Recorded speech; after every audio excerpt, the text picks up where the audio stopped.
Ça m'inspire le fait que le pouvoir a cherché à relativiser l'importance de l'affaire Benalla au mois de juillet dernier et que tout indique que cet homme n'était pas un individu comme les autres. Imaginez, voilà quelqu'un qui est censé être sanctionné après ses exactions du mois de mai et qui, au lendemain de ses exactions, obtient 2 passeports diplomatiques, un logement de fonction, participe à toutes les grandes actions de la présidence de la République et on nous dit qu'il a été sanctionné comme jamais.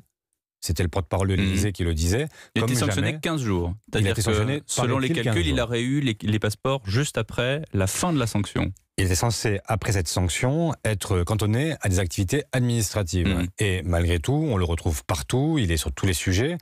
Et alors même que le Quai d'Orsay lui demande de rendre ses passeports, il les maintient.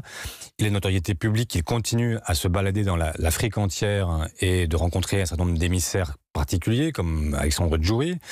Et malgré cela, visiblement, l'Élysée ne vérifie pas qu'il a bien rendu ses passeports diplomatiques qui lui donnent une forme de sésame partout où il se déplace, ce qui est profondément inquiétant, soit sur l'amateurisme de cette présidence, soit sur le double langage que continue à avoir la présidence de la République, à savoir qu'Alexandre Benalla continuerait à jouer un rôle, ce que je ne peux pas croire. Mais du coup, pour vous, il est beaucoup présenté comme le sparadrap du capitaine Haddock pour l'Élysée.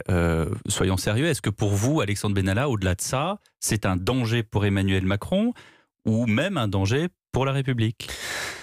Ça peut devenir un danger pour la République. Je vois qu'il est impliqué dans des affaires de vente d'armes un peu partout dans le monde et qu'il fait un tourisme d'un genre particulier. C'est un touriste qui visite exclusivement les régimes autoritaires.